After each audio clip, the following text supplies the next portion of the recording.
ሰልፍ ትወጣላችሁ። ጫጫታው በስቷል። ፈራሚዎቹና ተጠባቂው ምላሽ መቼም እስራኤል የነካችው ነገር ሲገን ከአንዱ ወደ አንዱ በብርሃን ፍጥነት እንደሚዛመድ ሰደድ እሳት አይነት ነው። አርብን ጠብቀው መግለጫ ይሰጣሉ የሚባሉት ኢራን አያቶላህ እስራኤል ባለፈው አርብ ለሶማሌላንድ ዕውቅና መስጠቷን ተከትሎም ዓለም በአንድ እግሩ ቆሟል። ጉዳዩም በቀላሉ የሚበርድ አልሆነም። ከተጠባቂዎች ኢትዮጵያና ቻይና ውጭ አብዛኞቹ ሀገራት ሶማሊያን ደግፈው ምላሽ ሲሰጡ የጸጥታው ምክር ቤት ደግሞ በሰዓታት ልዩነት ውስጥ ተጠባቂው ምላሽ ይሰጣል። ስብሰባ መቀመጡን ተከትሎም ከቀይ ባህር ቀጠና ኤርትራ ለጸጥታው ምክር ቤትና ለቻይና ይድረስ ያለችው መልእክት እያስገረመ ይገኛል። መልእክቱ ከብዙ አቅጣጫ አስገራሚ ማነጋገር የሚሆነው ከኢትዮጵያ አንጻር ሲታይ ሲሆን ኢትዮጵያ እንደ አሜሪካ ላለመቸኮል የወሰነችው ከተጠባቂነቱ አንጻር ይመስላል። በእርግጥ አሜሪካ በፕሬዝዳንቷ በኩል ለዕውቅና እንደማትቸኩል ትግለጽ እንጂ ከኢትዮጵያ ዝምታ ያልተሻለ ምላሽ መስጠቷ አይዘነጋም። በተለይም ኢትዮጵያ እስካሁን ምላሽ ያለመስጠቷ የቻይናን ያክል ተጠባቂ ያደረገውም ምላሹን ተከትሎ ያላስተላለፉ ስለሚታወቅ ፍልሚያው ስለሚለይ ነው። ስለዚህ የቀሩት ሀገራትና የጸጥታው ምክር ቤት ጥበባዊ ምላሽ ይጠበቅባቸዋል። ጉዳዩን ከፈራሚዎቹ ቁጣ ጋር እያይዘን እናያለን። የኤርትራ የማስታወቂያ ሚኒስትር ባወጣው መግለጫው እስራኤል ለሶማሌላንድ የሰጠችው ዕውቅና ቀጠናዊና ዓለም አቀፋዊ አደገኛ ቀውስና ብጥብጥ ለመፍጠር ለረጅም ጊዜ ሲብላላ የቆየ ጉዳይ ነው ሲሉ ተደምጠዋል። ስለዚህም የጸጥታው ምክር ቤትና በአባላቱ ደረጃ የማያሻማ ምላሽ የሚያስፈልገው ጉዳይ ነው ስትል ኤርትራ አቅርባለች። ከዚህ አንጻር ይህ ጉዳይ ከታይዋን ጉዳይ ጋር የሚመሳሰል በመሆኑ ህዝባዊት ሪፐብሊክ ቻይና ከምታራምደው አቋም አንጻር ያለባትን ሞራላዊ ኃላፊነት መወጣት ይጠበቅባታል ስትል ኤርትራ ቻይና በጸጥታው ምክር ቤት ውስጥ የሶማሌላንድን ዕውቅና የሚቃወም አቋም እንድታራምድ መጠየቋም ትኩረትን የሳበ ሆኗል። ቻይና እስራኤል የሰጠችን ዕውቅና ከሚቃወሙ ሀገራት መካከል ስትሆን ኤርትራም የእስራኤልን እርምጃ ተቃውማለች። ኤርትራ ከሁለት ዓመት በፊት ኢትዮጵያና ሶማሌላንድ የደረሱበትን ስምምነት ተቃውማ ይፋዊ ድጋፏን ለሶማሊያ መስጠቷ ይታወሳል። መነጋገሪያ በሆነው እስራኤል ለሶማሌላንድ የሰጠችው የአገርነት ዕውቅናን በተመለከተም በተባበሩት መንግስታት የጸጥታ ምክር ቤት ንግግር ይደረጋል። እናም ተጠባቂው ምላሽ ነው። ቻይና ተገንጣይነትን አታበረታታም። ስለዚህ ተጠባቂው ምላሿ ይገመታል። ቻይና በጅቡቲ ወታደራዊ ሰፈር መመስረት እንዲሁም የባህረ ሰላጤው ሀገራት በበርበራ ወደብ ኢንቨስትመንት መሰማራት በአካባቢው ያለው ወታደራዊና ንግዱ መስክ ላይ የበላይነትን ለመያዝ ያለው ፉክክርና ሩጫ በቅጡ የሚያሳይ ማስረጃ ተደርጎም በስፋት ይቀርባል። በአሁኑ ሰዓት በዚህ የምስራቅ አፍሪካ ቀጠና ላይ አሜሪካ፣ ቻይና፣ ሩሲያና የባህረ ሰላጤው ሀገራት ያላቸውን ስትራቴጂካዊ መተላለፊያ ማግኘት ወታደራዊ ሰፈር መመስረት ብለውም ኢኮኖሚያዊ ተጽዕኖ የማንሰራፋት ግባቸውን ለማሳካት በሰፊው እየተንቀሳቀሱ ስለሆነም ትንቅንቁ ከባድ እየሆነ መጥቷል። ዩናይትድ ስቴትስ፣ ቻይናና ሩሲያ ብሎም የባህረ ሰላጤው ሀገራት በቀጠና ያላቸውን ስትራቴጂካዊ መተላለፊያ ማግኘት ወታደራዊ ሰፈርን የመመስረት ብለውም ኢኮኖሚያዊ ተጽዕኖአቸውን የማንሰራፋት ግባቸውን ለማሳካት በሰፊው እየተንቀሳቀሱ ይገኛል። ዕውቅናውን ተከትሎም የቻይና በጅቡቲ ወታደራዊ ሰፈር መመስረት እንዲሁም የባህረ ሰላጤው ሀገራት በበርበራ ወደብ ኢንቨስትመንት መሰማራት በአካባቢ ያለው ወታደራዊና ንግዱ መስክ ላይ የበላይነት ለመያዝ ያላቸውን ፉክክርና ሩጫ በቅጡ የሚያሳይ ማስረጃም ተደርጎ እየቀረበ ይገኛል።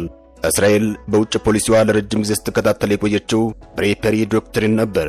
የፖሊሲው እሳቤም እስራኤል የቅርብ ጎረቤቶቿ ከሆኑ ሀገራት ጋር የምታራምደውን አጋርነትና ወዳጅነት ዋነኛ ኢላማ ያደረገው ያሉባትን የአደጋ ስጋቶች ለመቀነስ የሚያስችሉ ትብብሮችን መሠረት አድርጎ እንደሆነ ይነገራል። የእስራኤል መንግስት በቀይ ባህር ቀጠና ላይ እንደ አዲስ ትኩረት አድርጎ የወጡ መረጃዎች እንደሚያመላክቱት ከሆነ የባህር ላይ ደህንነት፣ የኢራን ተጽዕኖ በቀይ ባህርና በአካባቢው እያየለ መምጣት እንዲሁም ደህንነቱ የተጠበቀ የንግድ መተላለፊያ መስመር መፍጠር ፍላጎቱን መሠረት ያደረገ እንደሆነ ይነገራል። ብዙዎች የእስራኤል ለሶማሌላንድ ዕውቅና ለመስጠት ያበቃት ምክንያት እያስቀመጡ ሲሆን እስራኤል በቀይ ባህር መተላለፊያ ኮሪደር እግሯን ለማስገባት ያላትን ስትራቴጂ በማመላከት ነው። የተባበሩት መንግስታት የጸጥታው ምክር ቤት በሶማሌላንድ ዕውቅና ጉዳይ በሚያደርገው ስብሰባ ላይ ቻይና የሶማሊያ ሉዓላዊነት እንድትከላከል ኤርትራ ከስብሰባው አስቀድማ መጠየቋ ይታወቃል። ቻይና እስራኤል ለሶማሌላንድ የሰጠችውን ዕውቅና ከታይዋን ጋር በማመሳሰል ምክር ቤቱ የማያወላውል ምላሽ እንዲሰጥ የሚጠበቅባትን የሞራል ኃላፊነት እንድትወጣ ጭምር ኤርትራ ጥሪዋን ማቅረቧም አስገርሟል። ሶማሌላንድ ሰሞኑን አልተፈጠረችም፣ የዛሬ 34 ዓመት እንጂ። እንዲህ ያለ ምላሽ የሰጡት የእስራኤል ውጭ ጉዳይ ሚኒስትር ጌዲዮን ሳር ናቸው። ባለስልጣኑ አያይዘው ለሶማሌላንድ ዕውቅና በመስጠታችን ይህ ሁሉ ጫጫታ የተነሳው ንፍቅና እንጂ ሌላ አይደለም፣ ይህች ሀገር ሰሞኑን ወይም ባለፈው ሳምንት አይደለም የተፈጠረችው በማለት ቁጣቸውን አሰምተዋል።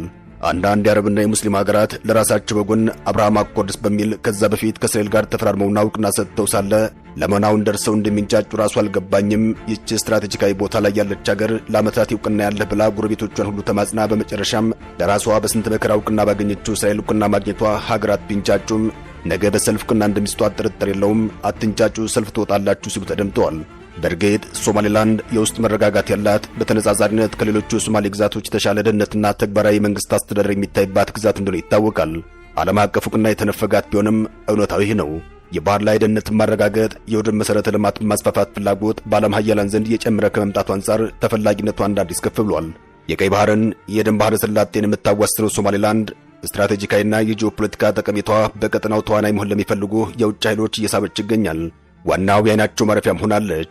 በተለይም በቀጠናው እጃቸውን የማስገባት ፍላጎት ካላቸው የውጭ ኃይላት ጋር የምታደርጋቸው የትብብር ስምምነቶች እየጨመረ መምጣት የግዛቷን ስትራቴጂካዊ ዋጋ ከፍ አድርጎታል። ይህም የመጪው ዘመን መፋለሚያ ሜዳ እያደረጋት ይገኛል። እስራኤል ለሶማሌላንድ ይፋ ዕውቅና የመስጠቷ ውሳኔ በምስራቅ አፍሪካ ፖለቲካ ብቻ ሳይሆን በመካከለኛው ምስራቅ ውስጥም ትልቅ ለውጥ የሚፈጥር አዲስ ክስተት የመሆኑ ጉዳይ አይቀሬ ሆኖም እየተዘገበ ይገኛል። እስራኤል የሶማሌላንድ ዕውቅና መስጠት በምላሹ ወታደራዊ ቤዝ አሊያም የባህር ጦር ሰፈር ለማግኘት የሚያስችላት ሲሆን ይህም ከሁቲዎችና ከኢራን ጋር ያላትን ሽኩቻ ከፍ ያደርገዋል። በተለይም ሁቲዎች ገና ከወዲሁ መዛት ጀምረዋል። ዛቻው ሶማሌላንድን ጭምር የሚያሰጋ ሲሆን ምክንያቱም ውሳኔው ከባድ ነው። ሶማሊያን፣ ግብፅን፣ ቱርክንና አብዛኛውን የአረብ ሊግ ሀገራት የሚያስከፋ ውሳኔ ሆኗል።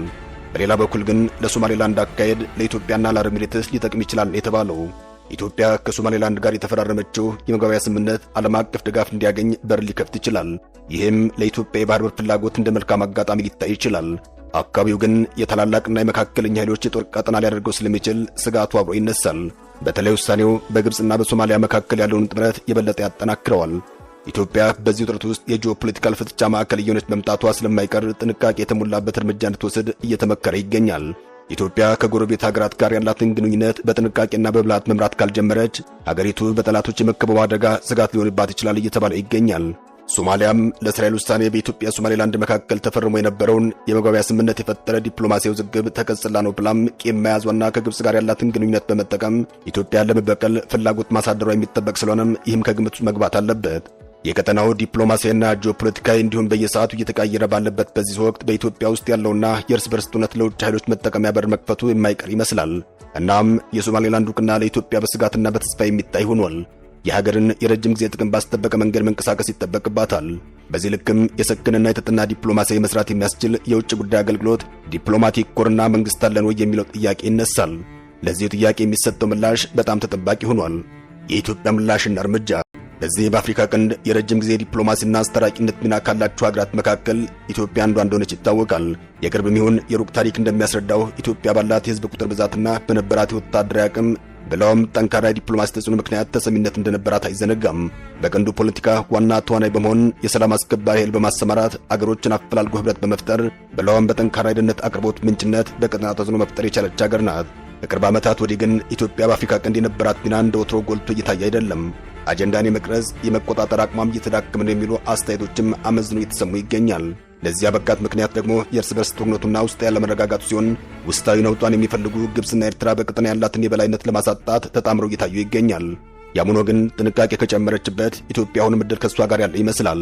ኢትዮጵያ በቀጠናው ላለው ወደብ አልባ ሀገር በባህር ዳርቻ መግቢያ እንዲሁም የወደብ መተላለፊያ ማግኘት በአፍሪካ ቀንድ ያለው የኃይል ሚዛን ከመቆጣጠር አንጻር የሚያሳድረው ተጽዕኖ ቀላል አይሆንም። ስለዚህ ኢትዮጵያ ለአሸናፊነት የሚከተለውን ጥያቄ መመለስ እንደሚጠበቅባት የዘርፉ ባለሙያዎች ይመሰክራሉ። የመጀመሪያው ኢትዮጵያ የቀጠናውን አጀንዳ መቅረጽ ባለመቻሏ በአካባቢው ካሉ ሌሎች ተዋናዮች አንጻር የደረሰባት ውድቀትና እየከፈለች ያለው ዋጋ ተሰልቷል የሚለው ጥያቄም መመለስ ይገባዋል። ከዚያም የቀጠናው መረጋጋትና ኃይል አስተላለፉ ላይ ያሳደረውን ተጽዕኖ በቅጡ ገምግመዋለች ወይ? የእስራኤል ለሶማሌላንድ ዕውቅና መስጠት ለኢትዮጵያ ምን ፋይዳ አለው? በቀጠናው ሊኖራት የሚችለውን የጂኦፖለቲካ ተጽዕኖ ተጨማሪ ድል ወይስ ተጨማሪ ማነቆ የሚለው ጥያቄም ወሳኝ ነው ይነሳል። በአሁኑ ወቅት በሀገር ውስጥ ያለው አሳሳቢ ሆኖ የቀጠለው የእርስ በርስ ውጊያና ግጭቶች ኢትዮጵያ በሶማሌላንድ ሆነ በቀይ ባህር ላይ ለምታራምደው የውጭ ፖሊሲ ለውጭ ተጋላጭነቷን አይጨምርም ወይ የሚለው ጥያቄም ኢትዮጵያ የጂኦፖለቲካ የፍጥጫ ማዕከል እየሆነች መምጣቷን ያሳያል። በተለይም ከጎረቤት ሀገራት ጋር ያላትን ግንኙነት በጥንቃቄ መብራት ካልጀመረች ሀገሪቱ እንደ ግብፅና ኤርትራ ባሉ ባላንጦች የመከቡ አደጋ ስጋት ሊሆንባት ይችላል። ምክንያቱም ሶማሊያ ለእስራኤል ውሳኔ በኢትዮጵያ ሶማሌላንድ መካከል ተፈርሞ የነበረው የመግባቢያ ስምምነት የፈጠረው ዲፕሎማሲያዊ ውዝግብ ተቀጽላ ነው ብላ ቂም መያዟም ከዚያም ከግብፅ ጋር ያላትን ግንኙነት በመጠቀም ኢትዮጵያን ለመበቀል ፍላጎት ማሳደሩ አሁንም በድጋሜ የኢትዮጵያ ምላሽና እርምጃ ጥንቃቄ የተሞላበት እንዲሆን በስፋት እየተመከረ ይገኛል። ሰላም ለሀገራችን፣ ሰላም ለመላው ምስራቅ አፍሪካ ይሁን። አበቃን። ሰናይ ጊዜን ተመኘን።